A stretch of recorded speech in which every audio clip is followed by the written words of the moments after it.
আজ আমরা আলোচনা করব কি নিউক্লিয় শক্তি নিয়ে। তো নিউক্লিয় শক্তি মধ্যে যে বিষয়গুলো থাকে সেই বিষয়গুলো নিয়ে আমরা আলোচনা করব। যেমন হচ্ছে ভর ত্রুটি। দেখো, যখন আমরা কি নিউক্লিয়াসের মধ্যে কি কি থাকে? নিউক্লিয়াসের মধ্যে নিউট্রন কণা থাকে আর প্রোটন কণা থাকে। এইগুলোকে একত্রে আমরা কি বলেছিলাম?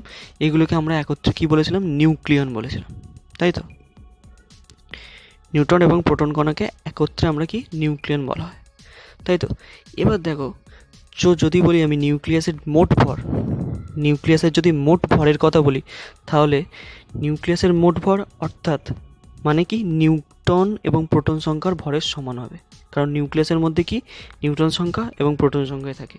তাহলে কি আমরা তাহলে এটা জানা কথা যে নিউক্লিয়াসের মোট ভর হবে নিউক্লিয়াসের ভর সমান লিখতে পারবো কি নিউটন সংখ্যার ভর আর প্রোটন সংখ্যার ভর, তাই তো? প্রোটন সংখ্যার ভর এটা লিখতে পারবো। কিন্তু পরীক্ষা লব্ধে যখন আমরা ভর নির্ণয় করা হয়, যে নিউক্লিয়াসের মোট ভর আর নিউট্রন সংখ্যা এবং প্রোটন সংখ্যার ভরের মধ্যে একটা পার্থক্য দেখা যায়। মানে হচ্ছে নিউক্লিয়াসের যে মোট ভরটা থাকে আর নিউট্রন সংখ্যা এবং প্রোটন সংখ্যার ভরটা এই নিউক্লিয়াসের ভরের থেকে বেশি হয়। তাহলে নিউক্লিয়নগুলির যে মোট ভরটা পাওয়া যায় সেটা কি নিউক্লিয়াসের ভরের থেকে বেশি হয়, ঠিক আছে? তো এই যে পার্থক্য সামান্য, এই পার্থক্যটাকেই বলা হচ্ছে ভর ত্রুটি। ওকে, তাহলে ভর ত্রুটি কি? ভর ত্রুটি হচ্ছে যে নিউক্লিয়াসের মোট ভর নিউক্লিয়াসের মোট ভর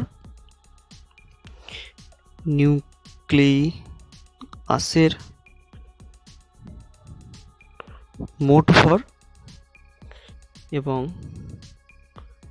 নিউক্লিয়াসে উপস্থিত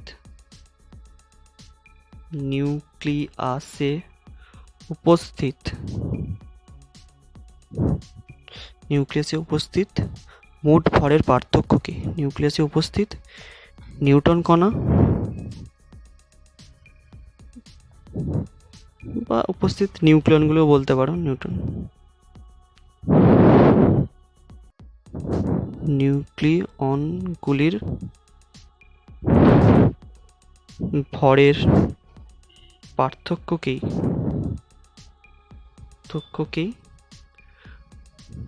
ভর ত্রুটি বলা হয়। ওকে, আর ভর ত্রুটিকে ডেল এম দ্বারা রিপ্রেজেন্ট করা হয়। ভর ত্রুটিকে তাহলে আমরা কি ডেল এম দ্বারা রিপ্রেজেন্ট করা হয়। যদি আমরা এটাকে ম্যাথামেটিক্যালি রিপ্রেজেন্ট করা হয় তাহলে এটা ইকুয়েশনটা কীরকম হবে দেখা যাক। ওকে, যদি আমরা সাপোজ একটি পরমাণু কিউ যদি একটি পরমাণু হয়, তার জেড হচ্ছে পরমাণু ক্রমাঙ্ক আর এ হচ্ছে কি ভর সংখ্যা, তাহলে এইখান থেকে আমরা প্রোটন সংখ্যা লিখতে পারি। পরমাণুটির প্রোটন সংখ্যা সমান কত লিখতে পারি?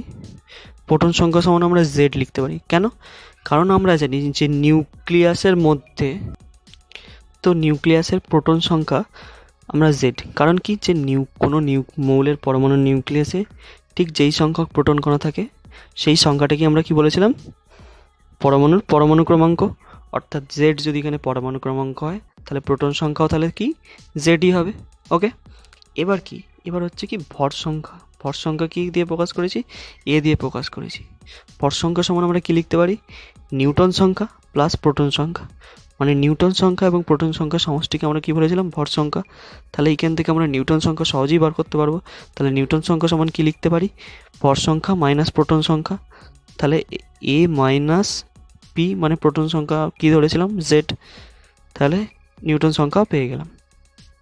ওকে, তাহলে প্রোটন সংখ্যা আর নিউটন সংখ্যা পেয়ে গেলাম, ঠিক আছে?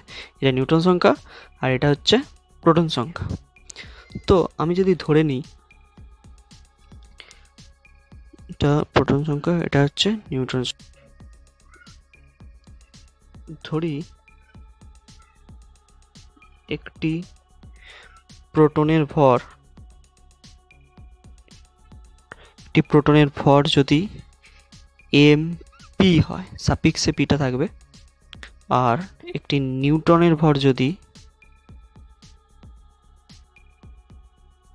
ভর যদি এম এন হয়, ঠিক আছে, এনটা সাফিক্সে, পিটাও সাফিক্সে, ঠিক আছে, তাহলে আমরা নিউক্লিয়াসের ভর কি লিখতে পারি দেখো।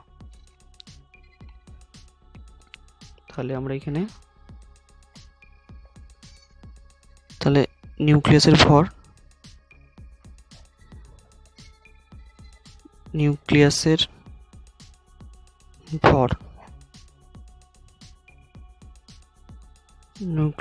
সমান তাহলে নিউটন সংখ্যার ভর প্লাস প্রোটন সংখ্যার ভর, এটা হচ্ছে নিউটন সংখ্যা তো কত, এ মাইনাস জেড এম এন, ঠিক আছে, এটা হচ্ছে নিউক্লিয়াসের ভর পেলাম, ঠিক আছে।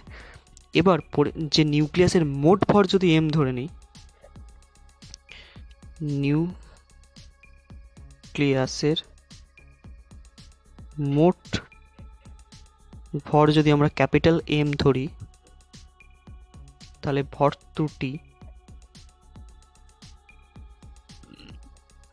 ত্রুটি কি ডেল এম সমান লিখতে পারি কি জেড এম পি প্লাস এ মাইনাস জেড এম এন, ঠিক আছে।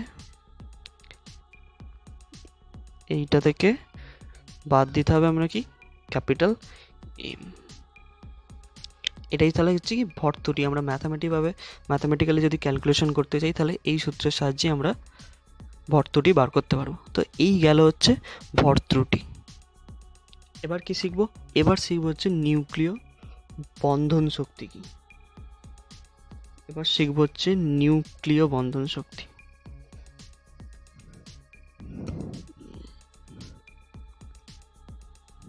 নিউক্লিয় বন্ধন শক্তি, তো নিউক্লিয় বন্ধন শক্তি কি, আমরা কি জানি যে নিউক্লিয়াসের মধ্যে নিউটন এবং প্রোটন সংখ্যা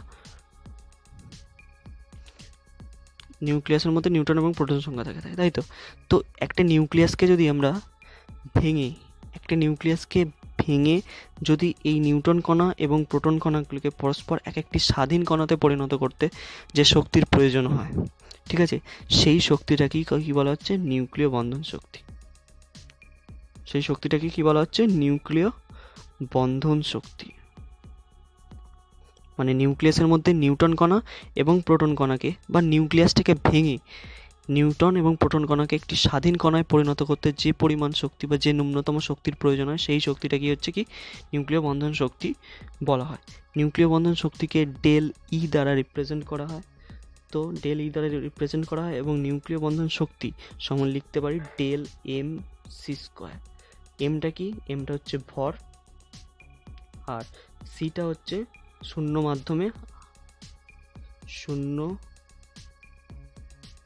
মাধ্যমে আলোর বেগ, ঠিক আছে। তো এই হলো নিউক্লিয় বন্ধন শক্তি। এবার আমরা শিখবো হচ্ছে নিউক্লিয় বিভাজন কি।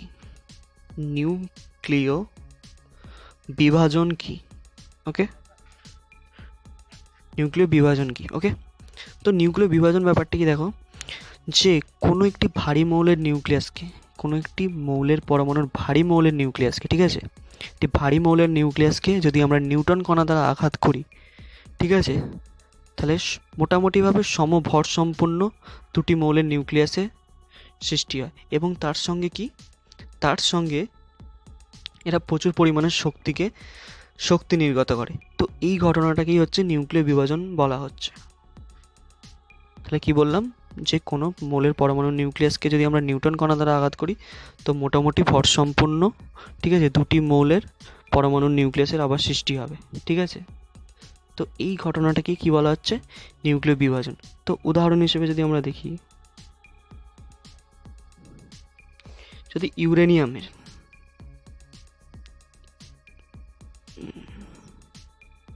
সরি 235, ঠিক আছে, ইউরেনিয়াম 235কে যদি আমরা নিউটন কণা দ্বারা আঘাত করি, ঠিক আছে, তো সেখানে কি হবে, বেরিয়াম 56 141 প্লাস ক্রিপ্টন 36 92 আর তার সঙ্গে 3টি নিউট্রন কণা আর শক্তি উৎপন্ন হবে। ঠিক আছে, তো এইখানে কি দেখতে পাচ্ছি যে মোটামুটি সমভর সম্পূর্ণ দুটি পরমাণু তৈরি হয়েছে। নিউক্লিয়াসটা মানে হচ্ছে ইউরেনিয়ামের নিউক্লিয়াসটা ভেঙে গিয়ে এটা হচ্ছে বেরিয়াম পরমাণু। ঠিক আছে, আর এইটা হচ্ছে ক্রিপ্টন পরমাণু। এটা হচ্ছে ক্রিপ্টন পরমাণু, আর তার সঙ্গে কি হচ্ছে প্রচুর পরিমাণে শক্তি নির্গত হবে। ঠিক আছে, নিউক্লিয় বিভাজনে এটা প্রচুর পরিমাণে শক্তি নির্গত হয়। ঠিক আছে, এই শক্তিকে কাজে লাগিয়ে তাপবিদ্যুৎ উৎপাদন ক্ষেত্রে ব্যবহৃত করেছে, যা মানব কল্যাণে অনেক প্রয়োজন বা উপকারিতা পেয়েছে। তো এবার জানবো নিউক্লিয় সংযোজন কি। ঠিক আছে, নিউক্লিয় সংযোজন ব্যাপারটা হচ্ছে কি নিউক্লিয় বিভাজনের ঠিক বিপরীত ঘটনা ঘটে এখানে। এবার জানবো কি নিউক্লিয় সংযোজন। নিউক্লিয় সংযোজন, নিউক্লিয় সংযোজনটা ঠিক কি বললাম যে নিউক্লিয় বিভাজনের বিপরীত ঘটনা। এখানে কি দেখছিলাম, এখানে কি হচ্ছে একটি ভারী মৌলের পরমাণু নিউক্লিয়াস ভেঙে গিয়ে কি হচ্ছে সমভর সম্পূর্ণ দুই ক্ষুদ্র ক্ষুদ্র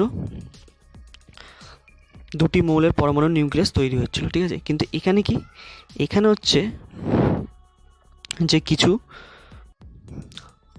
হালকা মৌলের নিউক্লিয়াস কি যুক্ত হয়ে একটি ভারী মৌলের পরমাণু নিউক্লিয়াস তৈরি করবে। ঠিক আছে, এবং তার সঙ্গে প্রচুর পরিমাণে শক্তি উৎপন্ন করবে। কিন্তু এখানে যে শক্তির পরিমাণটা হবে এটা কিন্তু নিউক্লিয় বিভাজনে যে পরিমাণ শক্তি উৎপন্ন হয়েছিল তার থেকে কিন্তু অনেক বেশি পরিমাণ শক্তি উৎপন্ন করবে। ঠিক আছে, তো উদাহরণ হিসেবে দেখে নিয়ে আসি। তো উদাহরণ হিসেবে যদি দেখি, এখানে 4টি হচ্ছে হাইড্রোজেনের পরমাণু, ঠিক আছে, যুক্ত হয়ে কি তৈরি হচ্ছে, একটি হিলিয়ামের পরমাণু তৈরি করছে। ঠিক আছে, একটি হিলিয়ামের পরমাণু তৈরি করছে আর তার সঙ্গে প্রচুর পরিমাণে শক্তি নির্গত করে। ঠিক আছে, তার সঙ্গে প্রচুর পরিমাণে শক্তি নির্গত করে।